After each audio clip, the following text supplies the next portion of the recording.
I think about innovation and service, and we want to highlight those innovative features and new pieces of equipment. All that great marketing and messaging only works when you've got a product that can deliver to the consumer once they get it. Right to repair is still one of the biggest issues facing our industry, but it's not the only issue. There's so many things that we're facing right now. So Kenda positions its product as premium performance at a value price. Our whole family being involved in it and seeing the passion growing up, and with my grandfather and my dad and two uncles, it's a no-brainer. The oldest tire store in the Brazos Valley, House of Tires, 1964. It's called House of Tires? House of Tires, cool. That's right. Welcome to the SEMA Roundup 2025, the Gain Traction podcast. Had the privilege of interviewing many people out at SEMA. This episode is brought to you by Tread Partners and our media partner, Tire Business. All right, folks, I'm here with John Zentz. He is Senior Vice President of Global Sales with Hunter Engineering Company. Man, I tell you what, once in a while after a long day, you just get tongue-tied. Welcome. Thank you. Good to be here, Mike. Thank you. Glad to have you. Really appreciate you including me. So tell us a little bit about yourself. You told me you grew up in Baltimore. I did. And been with Hunter for 30 years and started off with them in Baltimore. Spent a couple of years there and went down to Charlotte and ran the Southeast for Hunter for 10 years. I've been at corporate headquarters for the last 18. Fantastic. Yeah. So you lived in Charlotte. I did. Great market. Well, that guy's from Charlotte. And my daughter ended up going to school at Belmont Abbey. Right outside. Really? No kidding. Yeah. That's all small world. It is a small. You go to SLU, she's at Belmont Abbey. And you're in both cities. That's right. Well, tell us a little bit about Hunter. What do you guys got going on this year? Oh, well, certainly just it's so much fun to be at SEMA. This is our favorite event that we do every year.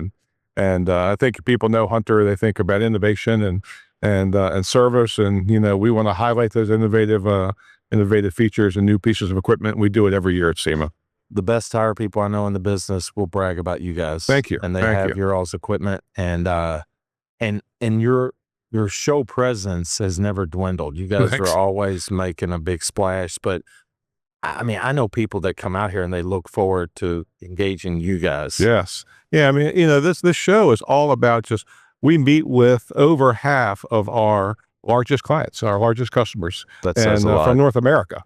And then we also get a bunch of folks coming in from international, and that's what it's all about for us. This business is about relationships and totally, meeting with people that we've done business with for a long time, and meeting with some people we're just getting started with, and that's what this show's about for us. No, that's fantastic. Well, you have a phenomenal name out there. I've been here many years, and I've known the tire business for years now, and it's an honor to be part of their booth. But they've always been next to you guys, and I always see you guys in the advertisements there. But you got a phenomenal name out there. Thank you. And I know our listeners, many of them use your equipment, and so it's an honor to have you actually in the booth there. Oh, this means the world to us. Thanks for including us in this. And this is a hands-on business, right? Everybody in our industry loves to get their hands on things and test drive things, and so that's why we set this booth up.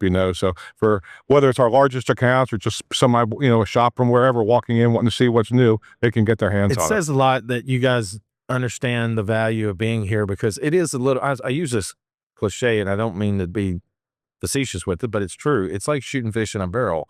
Everybody's in one spot, and you get a shot instead of having to travel to 100 different spots or 200, whatever. Right. Everybody's here, and it is very relationship oriented. And that's what makes this industry awesome. Yeah, it's fun. Our show philosophy is not about, coming here to sell as much of equipment as we can. It's about continuing to build relationships, show new product, talk about innovation, talk about solutions. Somebody's doing show and tell constantly. Right, exactly. Play with it, it's fun. Yeah. It's really fun. Well, on a personal level, now that you reside in St. Louis, are you a Cardinal fan? I sure am. It's the greatest baseball town in the country. We've had a little trouble the last couple of years, but hopefully we'll get that turned around here pretty quickly. But man, it's fun. For as strong as they were, through the early 2000s and everything, I'm just in awe that we can't figure out this management problem that we've had. I know. We could talk about that for hours. We probably should do that on the microphone. No, this is good. People want to know who Mr. Zentz is, and they're buying equipment from a baseball fan. I just had Doug Kershaw on earlier. That's right. And I don't know if you know Doug. I know the name, but I don't know him. People remember when he was president of BKT Tire. Yeah. Anyway, he's a big Dodgers fan. Oh. since he was 6. How great was the end of that World Series? Whichever side of the fence you were on, the ending of that game was insane. It was just insane. It was fun to watch. Yeah, and I don't always watch every, once the Cardinals get knocked out, I get a little frustrated or whatever, but I watched this series and it couldn't have been better. I didn't stay up for the whole 18-inning game. But, no, I didn't either. God, no. But yeah. But Game 7 was amazing. It was unbelievable to see how that Toronto was just, that close. Oh my gosh, man. The hitting in the game, pitching, everything. It was just awesome. All right. Welcome to the Game Traction Podcast. I got Michael Mathis here with Atturo Tire. Michael, welcome back. Thank you very much. Glad to be here. So we always get a chance to talk to you here at SEMA. Tell us what's going on with the Atturo Tires. Yeah, well, SEMA is always an exciting time for us. We always try to plan some kind of a new product release, whether that's just a size expansion or outright new tread pattern. And this year we kind of had a bit of both. So we introduced a collaboration that we have with the Artis Wheel Company. So we introduced the Artis Tire, which is available from Atturo. And so that's, again, a continued expansion of the Atturo brand, getting into additional market segments. So this is a product that we're positioning as what's called a luxury high performance tire. And so it's going after, Range Rover, Mercedes S-Class, BMW, some applications that wouldn't be traditional Atturo type features. So it's again, getting us into another market segment, given our distributors and dealers, another category. Does that help expand your dealer network as well? Absolutely. The clientele for the wheel brand are the, kind of premium customizers, upfitters, those kinds of dealers. And while we've got some of those on kind of the more truck side, this kind of gets us into that luxury performance on the car side.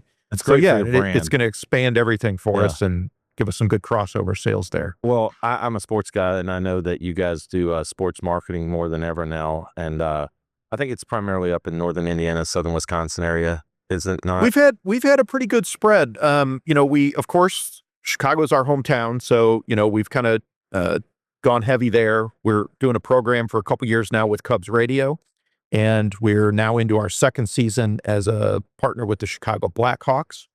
And then we've also, Canada's been a growing market for us. So we've partnered there with the Edmonton Oilers. Nice. And then this past year was our first year as the tire sponsor for the second largest MMA league, the Professional Fighters League.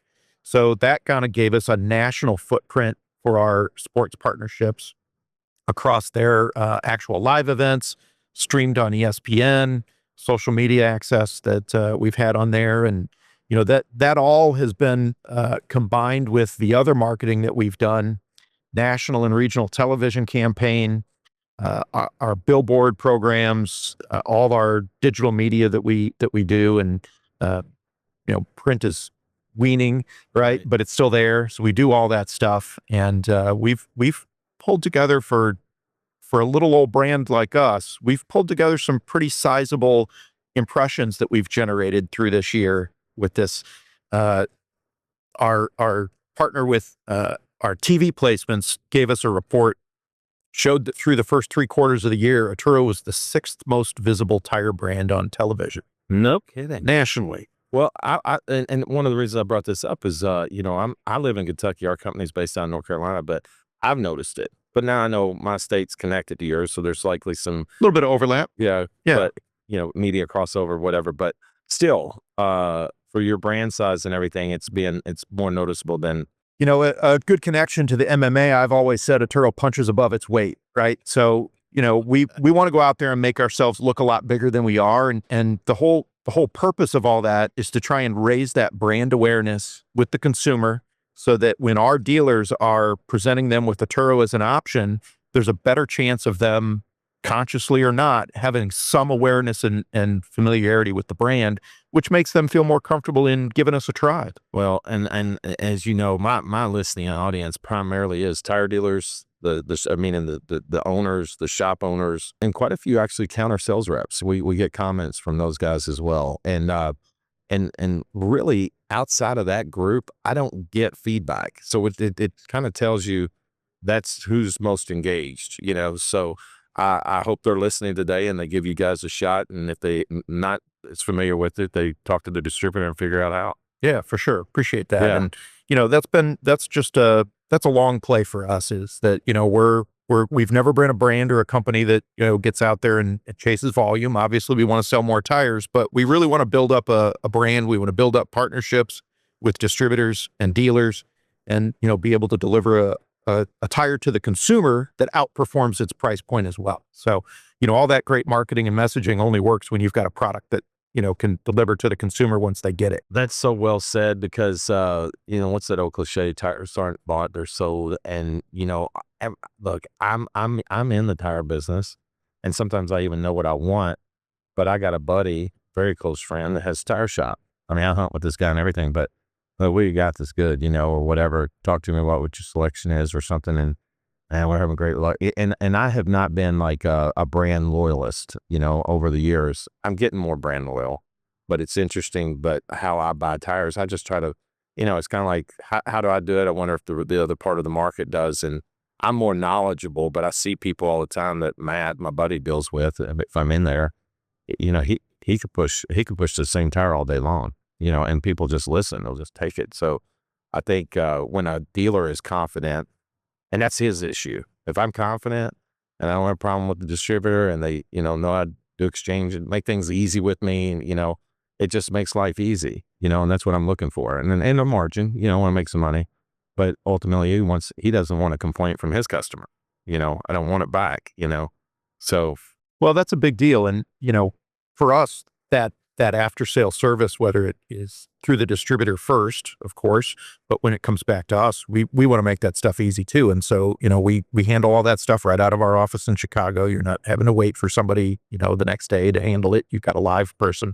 That's nice. You can talk to, and we try and resolve things just as fast as possible. That's nice. Cause I mean, I do get to hear from the dealers, and they'll tell me their pros and cons, different distributors, and, attitudes on things and whatnot. And you can just feel tension.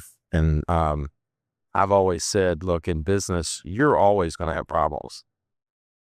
One of my favorite things I ever did, and I did it when I was a young man, and I was kind of proud of myself, but I told this guy one time, he goes, I'm still trying to figure out why I should buy from you. I said, well, first of all, I've showed you where I can fix your problem. But then I handed him a business card, and I said, now I'm the guy you can call him bitch to. And he goes, I like that. it was just one of those, excuse me. It was just one of those things that I was sincere about, and I kind of got blunt with him because we were being blunt with each other, but he knew I was being sincere. And so the next year, this is kind of funny, just palling on this topic, but the next year, the guy, I fixed a major, I didn't do it, my tech people did, but we fixed a major problem for him. And the next year he was going to, he said, listen, Mike, he said, your fees are a little high. I got so-and-so knocking at my door. I feel like we need to switch to save money. I said, whoa. His name was Jeff. I said, Jeff, do you remember the problem you had last year? You swam in that problem for like 3 to 5 years, whatever it was. And we're getting nothing. I fixed that problem in 3 months. It went away. And now you're shopping me? And he goes, you're right. Never mind. I'm sorry. And he did. It was so funny. It was, nice. But it was, he caught on like, what am I doing? I can't go for price here. I'm going for what this guy gave me, and he did recognize that, and I appreciate it, but it was funny. I still had to point it out. Yeah. Well, memories can be short, and price is always in your face. But, it is. I mean, that kind of comes back to us too, I mean, we're going to be there. We're going to keep building the brand out and make sure that we're always going to be there for our dealers, for the distributors, for the consumers. You know what you said that I really like as a buyer? And I mean this sincerely, and I like it when a company presents itself the way you did. I'm here for the long play. I'm not trying to make a fast buck. We're here to support. We're here to be in the market. We're here to be a quality tire. Yes, we need to make money. Everybody knows that. But at the end of the day, I'm here for the long play. I think when consumers hear that, I don't know, just it gives me a good vibe. Yeah, this year has been a test of that. Oh, really? With the tariff situation and everybody trying to react to it. Uncertainty about, is it going to stay? Everybody's accepted, yes, that's reality. We're in it. But we try to set up our business that we're running a program. We're trying to have stability in our pricing so that we're not riding a roller coaster every month. This is not just transactional business. We're running a program. You can put this product on your shelf. It'll be pretty consistent in price as you go. and, not having wild swings and uncertainty there. So when positioned correctly, dealers can have confidence in marking that tire up appropriately and make your money. You That's need awesome. Getting onto SEMA a little bit, since we're out here, you're here every year. What's the best thing about SEMA for you guys? For us, it's seeing those dealers. Our customers are distributors. We want to see their customer, the actual dealers. We want to hear from them directly. This is the biggest collection of them that happens in the country. We go out and visit them all the time, but to see them in a group, be able to interact with them, show them what's new, hear that feedback from them, what's working, that's the real value for us is doing that. And that's part of that long play idea of being out here to listen and to hear from them. And we need to learn from them, right? They're on the front line. They got to tell us what that consumer's after, and what's important. And I try to encourage dealers, because I don't think they understand the leverage that they bring to a show like this, but they think, well, I'm just one. Yeah, but collectively, you guys move the market. The dealers do. And you need to be here at SEMA. You need to come to SEMA once a year. You don't have to stay the whole week. Come a night, go through the, meet people like yourself or whatever. But this is where you get a chance to get a great feel for what's out there, the market. I mean, we got Hunter Engineering right there. Everybody has I was going to say everybody, but everybody knows who Hunter is. And a lot of quality shops have their equipment. And that guy was telling me, he said, what they benefit from is John Zentz, their senior VP of global sales. He said, well, 50% of our North American client base will show up here. Wow. He said, so we get to meet a lot of people in a hurry, but he goes, we don't really, we do sell out here. That's a purpose. They're one of the unique ones that do sell on the floor. Yeah. But he said, ultimately it's about touching our product, getting to experience it. So we do a lot of show and tell. He said, so that way they get connect it to it and they get to see it, feel it, touch it. And then they know whether they want. Yeah. For us, it's similar, right? Yeah. Everybody knows what to do with a 275, 55, 20, right? But we just introduced one of the new sizes was a 305, 2024. Do you know what that goes on? No. So we want to show that to people and say, oh, that's a +4 from a 305, 35, 20 on all your Challengers and Chargers, right? So that's where you get to have that interaction with them and show them something new. And hey, I got a lot of guys who come in and want to put 22s on there. Now you got the right size in 24s. Wow. So you get That's something awesome. kind of neat out of that. So for all our viewers out there that aren't here this year, but I'll encourage you to come next year. But if you want to find out more about Atturo Tire, Atturo.com. Follow us on the social medias where we've got all our SEMA content out there for the different vehicles that we've got here and just everything else. That you guys have a YouTube channel too, don't you? We've got YouTube, Instagram, Facebook, LinkedIn's been blowing up for us lately. So it's all good stuff. All right, welcome to the Gain Traction Podcast. I have Roy Littlefield IV here. Roy, with TIA, Tire Industry Association. Listen, it's great to have you back. You were the first video. We just talked about that, but you were the first video guest that we had this year when we got into video. So nothing bad happened the first time. Hope we can make it through this one. Absolutely. No, just giving you a hard time. But listen, one of the things I like to tell people about what we do here at the podcast is we try to lift the brands of the industry up and the people behind them. And obviously the TIA brand is huge. You guys mean an enormous amount to the industry, but the advocacy that you guys do in DC is it's critical. It means a lot, and you're right at the center of all that. So I wanted to have you on here to talk about what's some hot topics right now that people need to be aware of, be involved in, show interest to their state representatives, senators, etc. Sure. Well, there's so much going on right now in the tire industry, and really appreciate you having me again. Absolutely. Mike, good to see you. And whether it's a state bill or it's a federal bill, somebody's probably being impacted by something out there right now. And what we're trying to do is just get the word out there, get the message of what those big issues are, because really everyone is being impacted right now. And this week on Monday, we did our Right to Repair Summit again, and we had over 60 attendees there. Right to Repair is still one of the biggest issues facing our industry, but it's not the only issue. There's so many things that we're facing right now, and TIA is trying to get ahead of all that, trying to get the word out there, whether it's vehicle choice, whether it's all of these new taxes that are going to be taking effect on January 1st from the one big beautiful bill, or maybe it's even something simple like the work opportunity tax credit, which is going to expire at the end of this year. And we have an industry that's done very well hiring veterans, and we want to be able to keep that going. It's interesting to me as I listen to you talk because you guys, I mean, you know, you're going back to the same people to obviously see legislation through a process.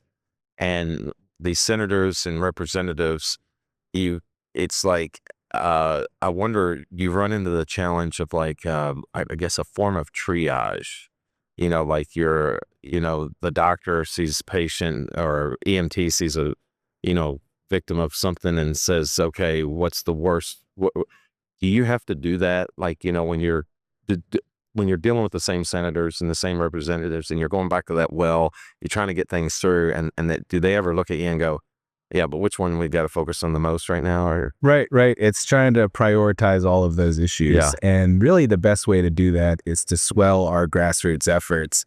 And we've done that recently, for example, on a retread bill in Congress. And about a month ago, we brought in 8 different retreaders to Capitol Hill. Instead of just me going around as hired help saying we've got a problem on this bill, we had actual businesses come in and tell their story. And it made such a difference because we met with 8 offices that day. And on that particular retread legislation, 3 of those offices have already signed on as co-sponsors. So it really shows the power that we have as an association when we speak in one voice, when we show up, when we tell our story, because there's so many things impacting us that our legislators don't know about unless we're telling them. I like that, what you said about the grassroots. And then because our audience is primarily tire dealers, auto repair shop owners, managers, etc. And those are the people we hear back from. I do want to encourage you guys be members of TIA because it just allows them more leverage to get what you need done that if for legislation that affects our business. Right. Absolutely. Yeah, it's the best way. Power in numbers for sure. And, with this right to repair thing, we're trying to get as much information as we can from the industry because the more examples we can show, for example, with these newer vehicles being hard to get that repair information, we can show that to a member of Congress and it's not just hypotheticals, it's real world examples. So the more communication that we have with the industry, the more powerful we can be. Yeah. And I think in anything, I think, you're a salesman basically. If you break it all down, what you're trying to get across to a senator, but people buy emotionally. They may think something through, but they get connected to something emotionally. And I think what you do is you're trying to get those senators and representatives to, see something. And like you said, it has to be a story. So something that's real.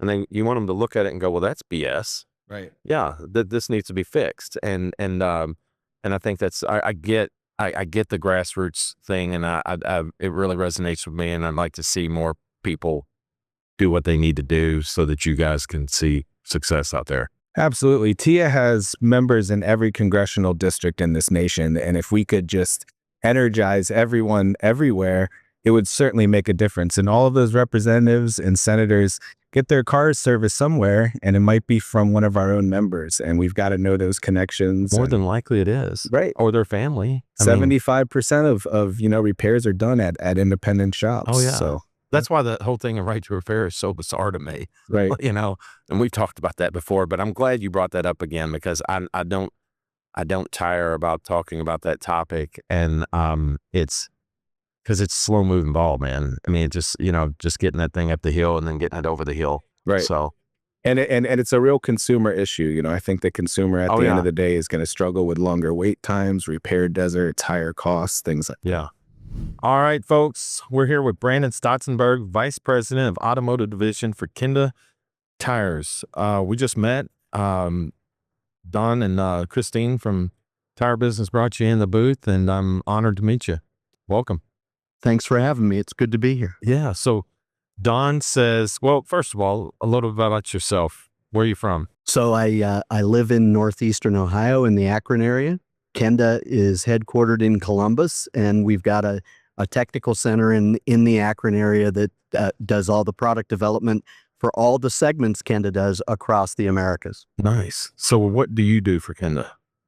So I'm the VP for the automotive group, which actually is responsible for selling the automotive products, both OE and aftermarket, within the Americas. And then I also interact with the other segments. Kenda sells across bicycle, power sports, including ATV, UTV, motorcycle, light industrial, skidder tires, those kind of activities, as well as trailer tires and ATV, UTV, as I mentioned a minute ago. So we sell those to the independent tire dealer channel as well as to a number of other channels. We have North American production. We are a wheel producer. We have 3 wheel facilities in North America. So we interact and operate all of those across the channels as we work within the community. Nice. And how long have you been with them?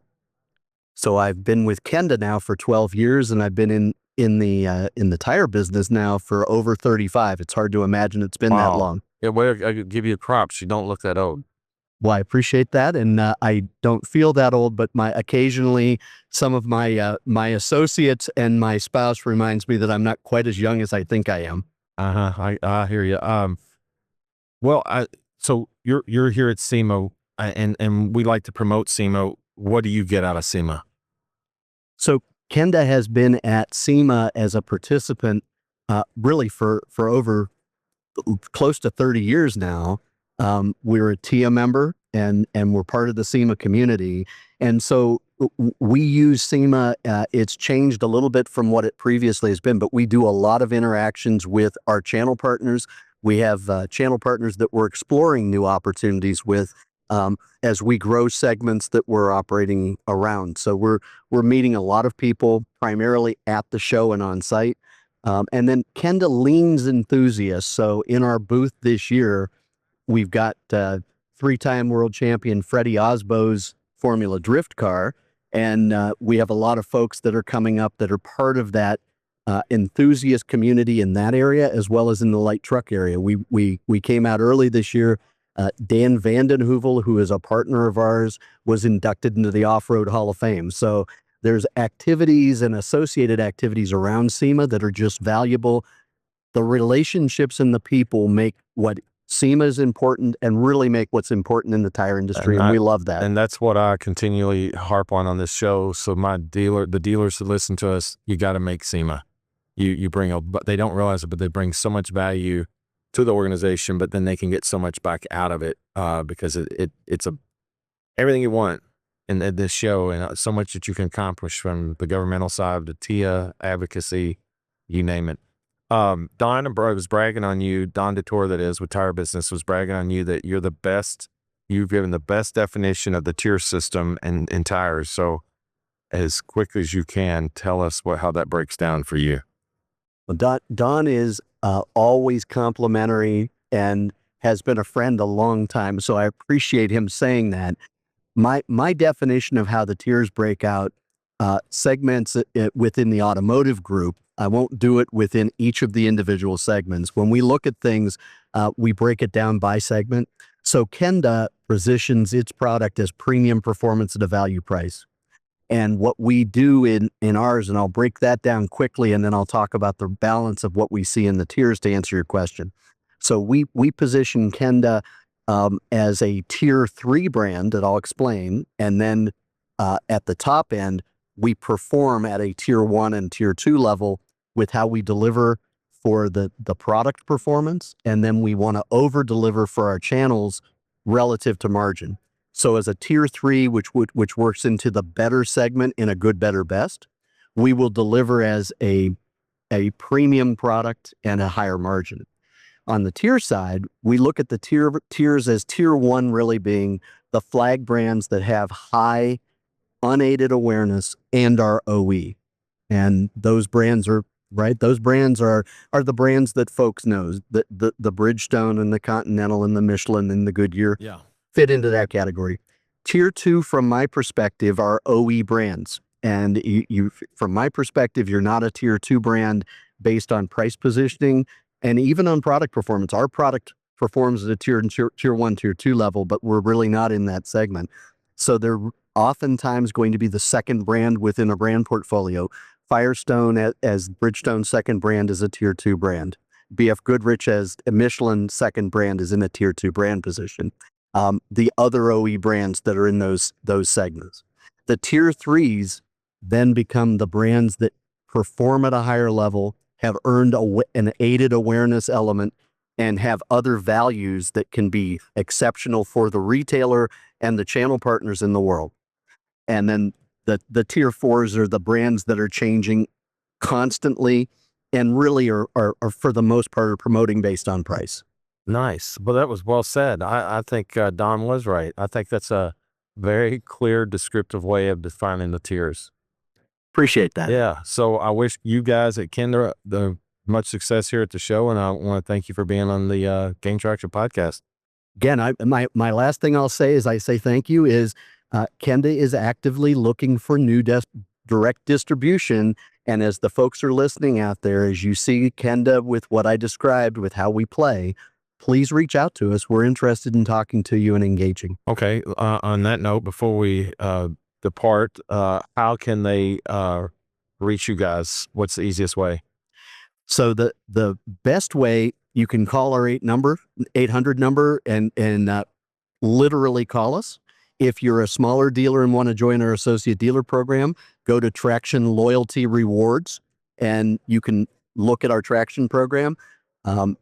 Call us and let us know, and we'll hook you up with our sales team so that you can have a chance to engage, and appreciate that opportunity. We very strongly believe in the independent dealer channel as our channel that we go to market with. And we want the independent dealer channel folks to know that they're welcome to be part of the Kenda program. All right, folks, welcome back to the Gain Traction podcast. I've got Cody Benton with me, Black's Tire, North Carolina. Welcome. Thank you for having me. Yeah, I'm glad you're here, man. So tell us a little bit about Cody.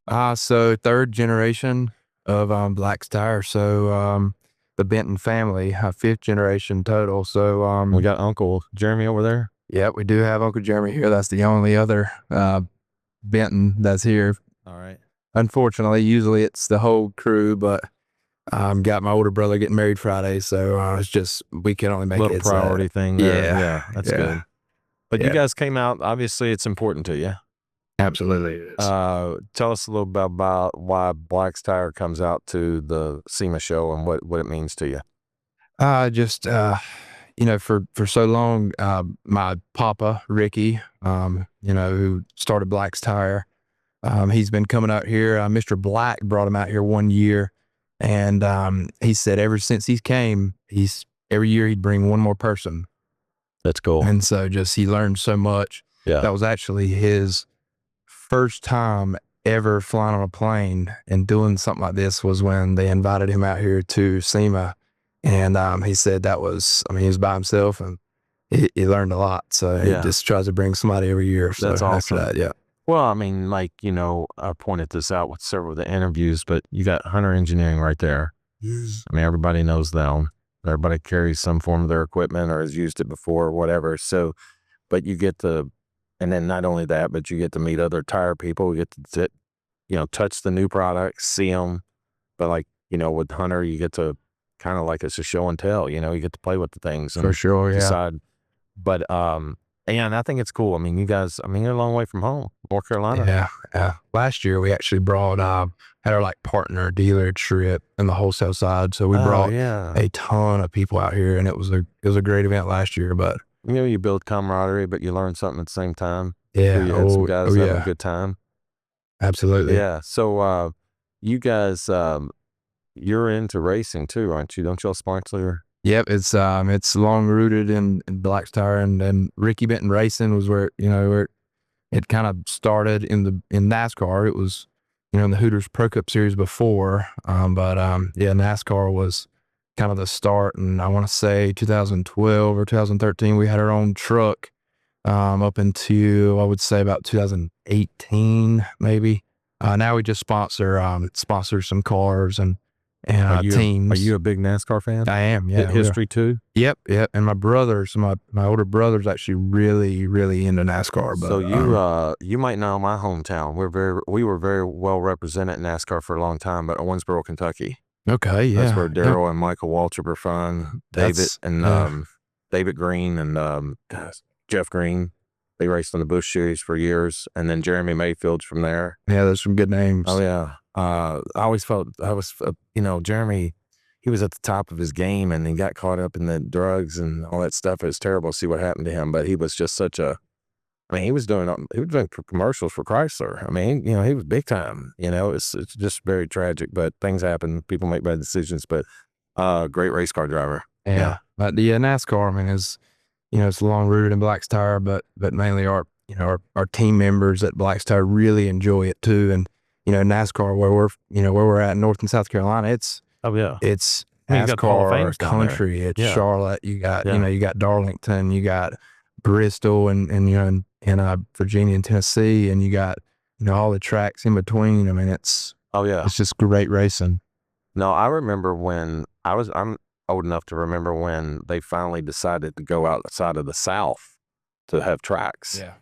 And that was a big deal. I know friends that had dads that were, every Sunday they watched NASCAR in the garage. And it was like the first man caves, with NASCAR. And I remember he was ticked. He was ticked that NASCAR was kind of expanding because they didn't want to lose that vibe they had once had of going to Darlington. They were, the tailgater RV type guys. They'd go to Darlington and all these tracks, and they loved that intimacy they had, and they were afraid they're going to lose it. But I don't think it hurt the sport. The sport needed to expand. It was growing. It was popular. It's just part of life. I mean, but yeah, we actually, this year we sponsored, the NASCAR back to Darlington or back to Rockingham. Oh, you did? Yeah. So we had, we sponsored the truck race on Friday night, and then it was actually Easter weekend. So Saturday it was the Xfinity race. We sponsored that as well. So that was a big event. We had like our family day for our whole team. That's cool. And it was a great turnout, and they're bringing it back to the Rock next year. So that would be a great, great way for us to kind of reminisce and let's do it one more year, So a little bit about Blacks, just to give our audience a scope. Everybody, I think, knows you in the industry in some capacity. You've been around a long time. You guys have a great reputation, but you're primarily, I think, in the Carolinas. And don't you touch in Virginia some? So we're just in North and South Carolina. So Okay. It's retail and commercial locations. How many are you up to? 61 locations. We also have a retread facility with Goodyear in Clarkton, North Carolina, about 20 minutes outside of our headquarters, and also have 10 warehouses on the wholesale side. So Nice. so it's well rounded. Where do you guys see yourselves? Since you're third generation. Let me ask you this, because you went to college, you played baseball in college. Did you always know you wanted to be in the family business, or did you want to sample something out? Absolutely, I want to that's be. I awesome. mean, we love baseball and we played it so much, but our whole family being involved in it and seeing the passion growing up, and with my grandfather and my dad and two uncles, it's a no brainer. Right, It's that's so cool. close to us. We Yeah. were, we worked for. You didn't ever have like some other aspiration or do anything else. You just thought, man, this is what that's we cool. just grew up around it. And Man, that's refreshing, because not everybody gets to grow up knowing what they're going to do. You know what I mean? Yeah, That's we cool. have tires in our blood. That's so awesome. it's You probably like the smell of it too. yeah. I mean, I'm serious. I think it's funny because I did blacktop sealing in high school. And so, when you smell road pavement, like my wife can't stand that. I love it. She goes, "How do you love that smell?" I said, "Smell money to me." Yeah, a good, early memory is just my dad coming home from work and he smelled like tires. So that was Well, I've got a can in my backpack, but my dad was always a dipper of tobacco. I can still open a can to this day, and I think my dad's passed, but I smell my dad. yeah. It's like Wow, it's like cool. a That's cool. nostalgic, romantic feeling, like dad's. I totally understand Yeah, that. you get it. All right, folks, welcome back to the Gain Traction Podcast. We have Christina Walls with Landscape Durable Tires. Welcome, Christina. Hi, thanks for having me on, Mike. Yeah, absolutely. I'm excited to hear more about Landscape Durable Tires. But first, Mm-hmm. let's talk about your history. I want the audience to hear about it. Yes, born and raised in tires. My father had a tire shop, and we had a fun talk about sort of how that came to be. But he had a tire shop in Texas, in Central Texas. It's actually still there. That's awesome. Yeah, the oldest tire store in the Brazos Valley, House of Tires, 1964. It's called House of Tires? House That's of Tires. That's right. It's a beautiful story. The shop is still there on the same corner, and we're sort of a cornerstone in the town in a lot of ways. How long have you been with Landscape? So we have been working together for about a year and a half. Landscape Durable Tires has been in conception for a long time. And there is some deep bench expertise on this team with decades of expertise, not just in the science and the engineering and the design and the production, but also with consumers' needs. And we've done a lot of data analytics and data gathering on what the American driver wants. And what they want is not out there. So we're creating the durable tire category. Okay, this is cool. So Yeah. explain what durable means to Yeah. you guys. Yeah. So for the consumer, it means less wear, more miles, less overall total cost, more value, and durability on the road that doesn't sacrifice anything else. So I like the definition. So give me the warranty length on a tire. Yeah, absolutely. So we've got a standard 50,000 mile warranty, but the warranty isn't what really speaks to the durability. It's the technology behind it. So we've got a Aegis high durability tech that is really built into all of our products. And we've got the best and brightest in the industry that have come together and have really developed an entire product that speaks to durability. And that's everything from the compound to the tread, the heat resistance, the processing, all of the AI technology, all of the AI technology that goes into the continuous monitoring throughout the production process. Nice. And that's something that we can offer that most brands can't. So many sophisticated production operations are out there. Very few of them have the ability to continuously monitor with AI along the way so that the product that you're selling is the same product every time. That's awesome. Yeah. That really is. So what's beautiful about this is we have a full scope of products.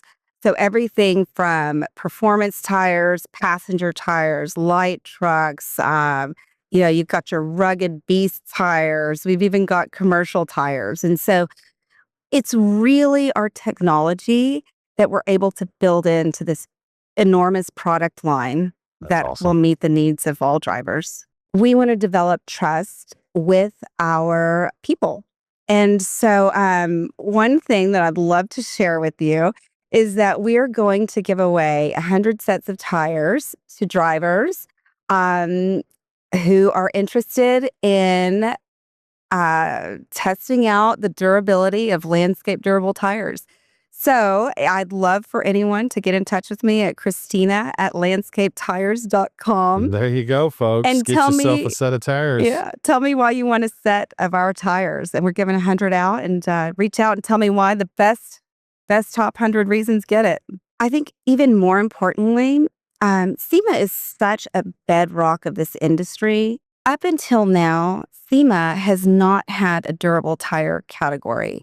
So 2025 SEMA show, we now have a durable tire category. I think what our dealers and distributors need to know is that this is the beginning of the tire industry shifting. And so this market will only grow. So this is an opportunity to get in the durable tire category with Landscape Durable Tires. Obviously, you're out here to network, Mm-hmm. but you're familiar with SEMA. I mean, this isn't Yeah. your first go around, right? Right. Yeah.